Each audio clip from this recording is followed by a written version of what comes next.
She was cold by nature, self-love predominating over passion.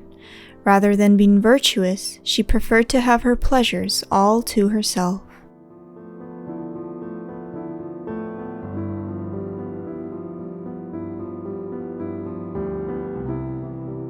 When truth is buried underground, it grows, it chokes, it gathers such an explosive force that on the day it bursts out, it blows up everything with it.